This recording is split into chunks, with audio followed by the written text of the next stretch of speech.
اعوذ باللہ من الشیطان الرجیم بسم اللہ الرحمن الرحیم الحمد للہ والصلاة علی اہلہا ثم الصلاة والسلام علی اشرف الانبیاء والمرسلین محمد وعلی آلہ الطیبین الطاہرین اما بعد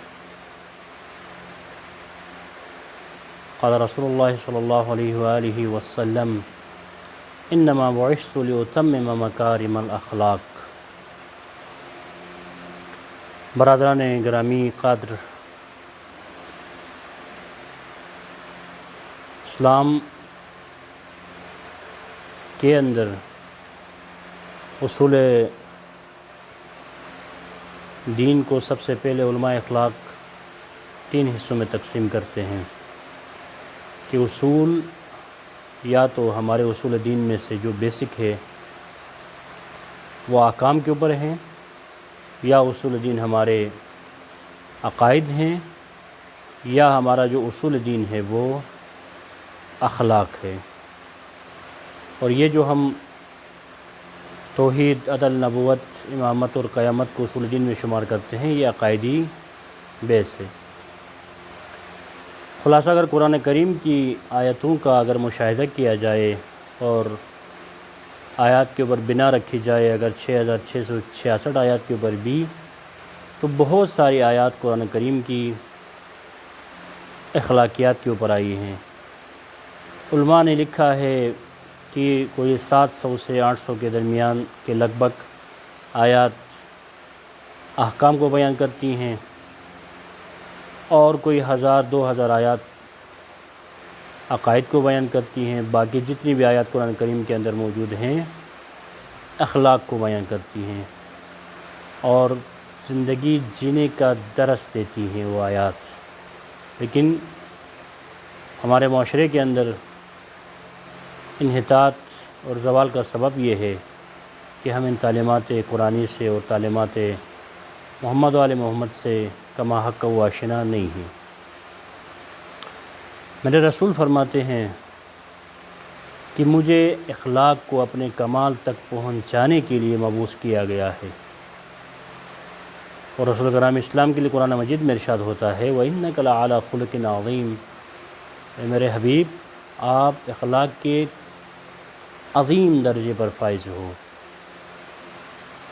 آپ کا خلق حسنہ ہی ہے، آپ کا اخلاق کریمہ ہی ہے جو لوگوں کو اپنی طرف جلب کر لیتا ہے، جو لوگوں کو آپ کی طرف جلب کر لیتا ہے۔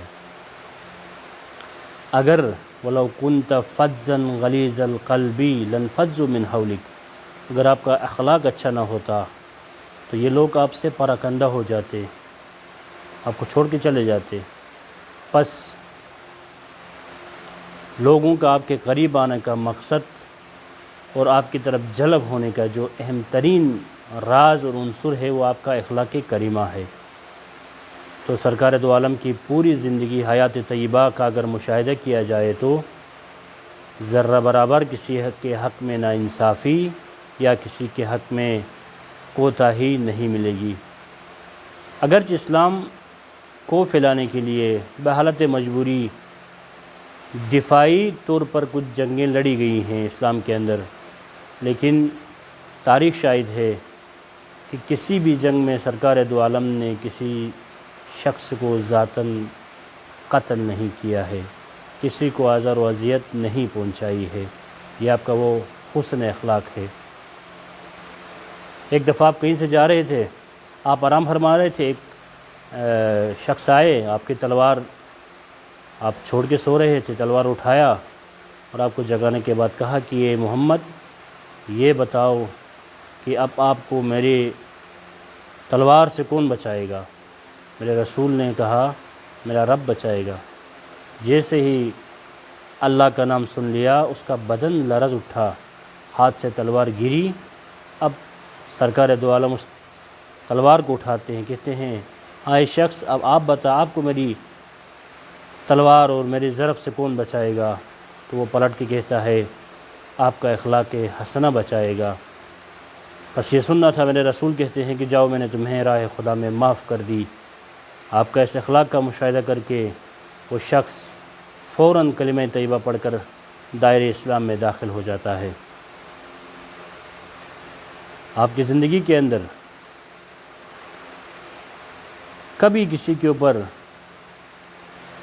ظلم نہیں ہوا۔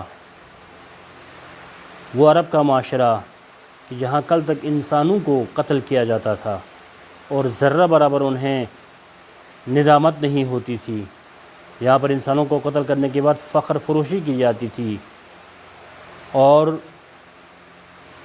شادیانے بچائے جاتے تھے کہ ہم نے فلانے کو قتل کر دیا ہے۔ اسی عرب کے جاہل معاشرے کو آپ اپنی اس حیات طیبہ کے اندر اس قدر اٹھاتے ہیں اس کو اوپر کی طرف کہ وہ معاشرہ ایسا معاشرہ تشکیل پاتا ہے کہ جہاں پر اگر کوئی اپنی اونٹنی کو تھوڑا ستاتا ہے تو فوراً سارے لوگ اس کے خلاف اٹھ کھڑے ہو جاتے ہیں کہ اس نے اپنی اونٹنی کو پیاسا رکھا ہے یا اسے اذیت و آزار پہنچائی ہے۔ یہ آپ کا وہ اخلاق حسنہ ہے، اخلاق کریمہ ہے۔ شب معراج آپ عرش الہی چاہتے ہیں، دنیا کے کسی وزیر، کسی بڑی ثروتمند ذات کے پاس اگر انسان جاتا ہے تو ایک غرور اس کو حاصل ہو جاتا ہے، فخر کر لیتا ہے کہ میں فلانی شخصیت کے پاس جا کر سے ملا ہوں، یا میں فلانی بڑی ہوٹل میں یا فلانی بڑے مقام کے اندر میں چلا گیا ہوں، یا میں فلانی بڑی گاڑی کے اوپر سوار ہو چکا ہوں۔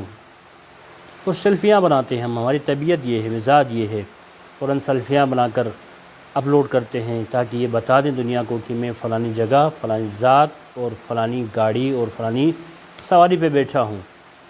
لیکن کیا کمال ہے میرے سرکار کی، میرے رسول گرامی اسلام کی، کہ آپ اللہ کے مہمان ٹھہرتے ہیں۔ براق جیسے سواری آپ کے لیے آتی ہے اور عرش الہی جیسے مقام میں آپ کو بلایا جاتا ہے، لیکن اس کے باوجود جب آپ واپس آتے ہیں اور مدینے کی گلیوں کے اندر آنے کے بعد گدھے کی سواری، جو سب سے پسترین سواری ہوا کرتی تھی، اس کے اوپر آپ سواری کرتے ہیں۔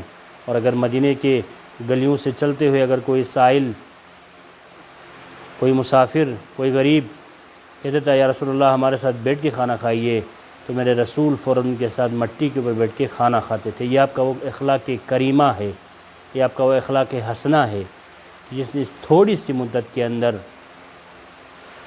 بہت ساروں کو دائرہ اسلام میں لے کے آئے، داخل کرنے میں کامیاب ہوئے۔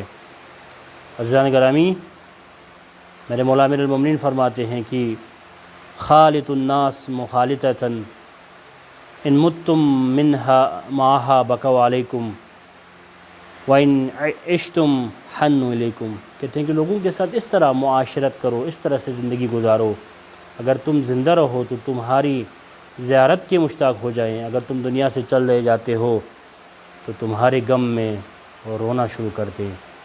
لوگوں کے درمیان ایسی زندگی گزارو۔ اس کے بعد فرماتے ہیں کہ لوگوں میں سب سے عاجز ترین وہ شخص ہے کہ جس کا کوئی دوست نہ ہو، اور اس سے بھی عاجز ترین وہ شخص ہے جس کا دوست ہے لیکن وہ دوست کو اپنے سوء خلق سے، اپنے بدخلقی کے ذریعے سے اپنے اس دوست کو کھو دیتا ہے۔ اسلام کے اندر اخلاق کو بنیادی حیثیت ہے۔ قرآن کریم کی بہت ساری آیات اخلاق ہی کو بیان کرتی ہیں۔ سورہ حجرات پورا کا پورا اخلاقیات کو بیان کرتا ہے۔ انسان کس طرح اپنے معاشرے کے اندر، کس طرح اپنے لوگوں کے درمیان، اپنے بھائیوں کے درمیان، اپنے جیسے انسانوں کے درمیان زندگی گزارے۔ یہ اخلاق حسنہ تو ہے، یہ اخلاق کریمہ تو ہے کہ لوگ اس دین کی طرف آتے ہیں۔ میرے مولا امام صادق فرماتے ہیں کہ لو علم الناس محاسن کلامنا، اگر لوگ ہمارے کلام کی خوبصورتی کو جان چکے ہوتے تو لاتبعونا، وہ حتماً ہماری اتباع کرتے۔